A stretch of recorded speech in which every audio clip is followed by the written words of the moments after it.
back in the 90s, I started and managed the hedge fund sales business in equities and equity derivatives for Goldman Sachs. I then, in the early 2000s, went to GLG Partners, which is now Man Group, which was the largest hedge fund firm in Europe at the time, where I started and ran their global macro hedge fund. Then I moved to the Mediterranean coast of Spain, sort of semi-opted out of the rat race, and started writing macroeconomic research for the world's biggest global macro funds, hedge funds, sovereign wealth funds, family offices, that kind of thing. So my background's basically 30 years of global macro.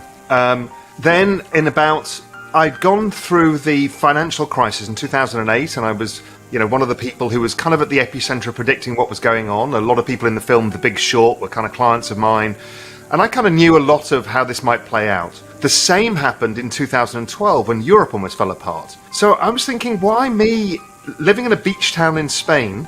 How come I've got all the access? And people in the street would come up to me and say, well, why didn't we know?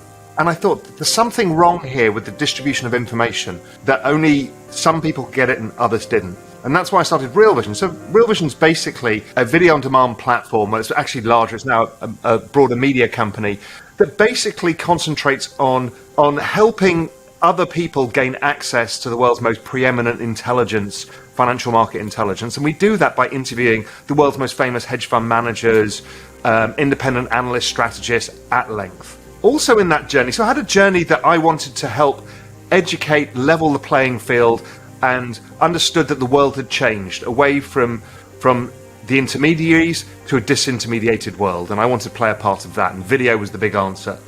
But in that journey, having gone through those two huge crises so close to each other, and having almost lost the banking system in Spain, I started a journey of trying to figure out, could I set up the world's safest bank? I know that's a slightly kind of crazy, arrogant thing to think, but I thought I'd give it a go.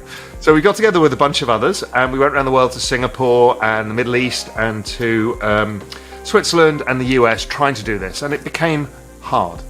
And one of my clients at the time kind of tapped me on the shoulder and said, you should look at Bitcoin. Maybe this is your answer. So this was 2012. And so I learned about it. I invested in it for the first time. It went up 100% in a month. And I closed my position, took my money and went, wow, okay, this is not normal.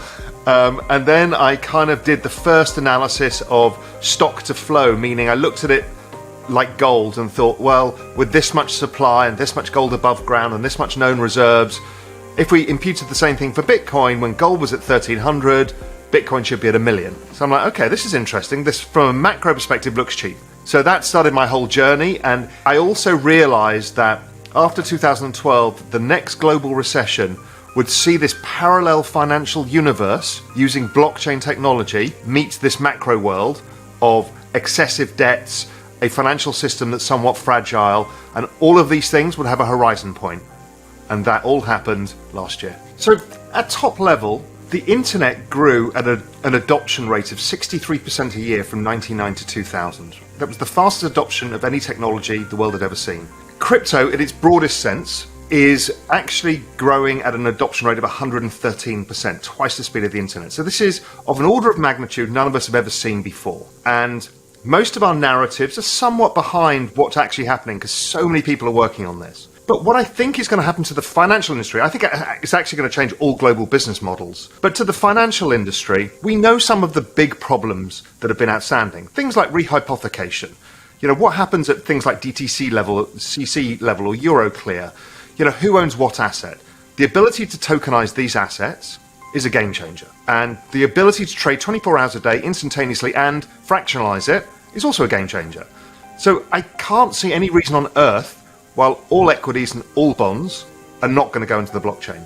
We've also seen the rise of DeFi, and that's decentralized or somewhat centralized lending protocols and borrowing protocols that work algorithmically, seem to be pretty robust as far as we've tested, and that looks like that will scale as well. So what we're doing is we're creating a modern system of finance that's more accountable and suitable for the modern age, that doesn't have T+1, T+2 settlement, but instant settlement, that allows the instant transfer of assets. And once you blend in the central bank digital currencies, you've got rails of which all of this can operate globally. So if we think of the size of the asset class today, and Mohamed said, it's around, or you said that it's somewhere around $2 trillion.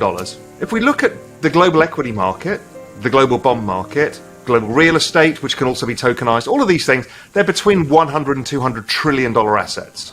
If we look at the adoption rate, it's kind of suggesting to us that this blockchain technology is going to end up as a 100, 200 trillion dollar asset. I think it actually encapsulates all of these other asset classes because it's a much more efficient way of transferring, owning, proof of ownership, all global assets. So I think it's really big and it's hugely disruptive.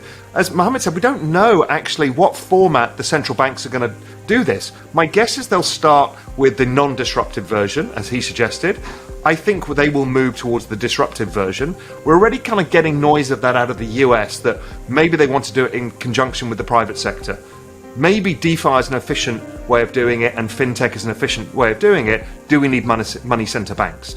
Okay, that's a big change to the world. Or money center banks have to reinvent themselves. That's fine. That's what technology does.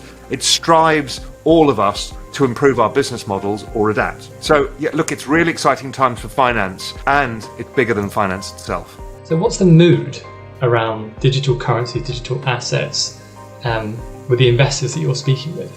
It's fascinating because we've just gone through this 50% sell-off, and normally in markets, 50% sell-offs create a different investor psychology. I've not seen it. You know, I spend a lot of my time speaking to these world's largest hedge funds. You know, I present to a lot of asset management firms, the entire firm, all of their portfolio managers. And I've done that around the world for various people, helping them understand, you know, the benefits of holding some of this stuff in portfolios, for example. And I see nothing but ongoing adoption. I don't see anybody. I see people being slowed down by the ESG story, and I think you'll see over the next few weeks the Bitcoin miners getting together to create a better understanding of what's going on and how it works. So that regulation, people are waiting for more regulation, as Mohamed said, because some people need clarity. A lot of the hedge funds don't, but the institutional asset managers do. I see nothing but people thinking that it diversifies their portfolios and has great portfolio effects for them. They don't need to allocate a lot of money, and they don't need to make the decision that we're all thinking about, is how big is this disruption. They just can make the small step. Most haven't made the small step yet. The hedge fund industry and the family office industry has. The asset management industry is only just starting. The first step will be Bitcoin, then probably Ethereum, and then it'll be an open conversation of, can we treat this like real-time mark-to-market VC? And can we bet on protocols, tokens, and ideas that may disrupt our whole industry, and so therefore we benefit from the disruption? And I think that's where it's all going to go. The exponential age. So how do you think technology and digital will transform our everyday lives? I think many investors misunderstood what happened in the last 20 years with these big stocks that came out of the birth of the internet. Google, Facebook, Apple, and there's a whole bunch of them.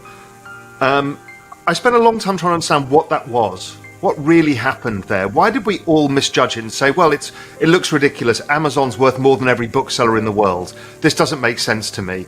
And so many of us missed it. And the reason being is I think the global business model changed towards network effects. So when you use Metcalfe's law to value the value of a network, it's very different than using net present value and cash flows, right? We all got that wrong. The market got it right. But now we're in a situation where we've just invented cryptocurrencies, which are actually entirely driven by network models, and the key benefit that the model derives is the value of the money goes up. Okay, that's a very powerful model. But that's also happening at the same time we see massive adoption of technologies.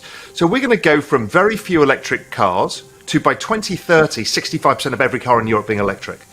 We're going to see a mass change in how we generate electricity, a mass change in distributed computing power, a mass change in genetics, robotics, artificial intelligence. These are all adoption model businesses, and they're all coming at the same time in a 10-year period, which will be the fastest pace of change any of us have ever lived through. It's going to be quite hard to navigate, but also incredibly rewarding if you're on the right side of this. If you realize that the worst words in finance this time is different, that this is a different model, and network models are very different than cash flow models.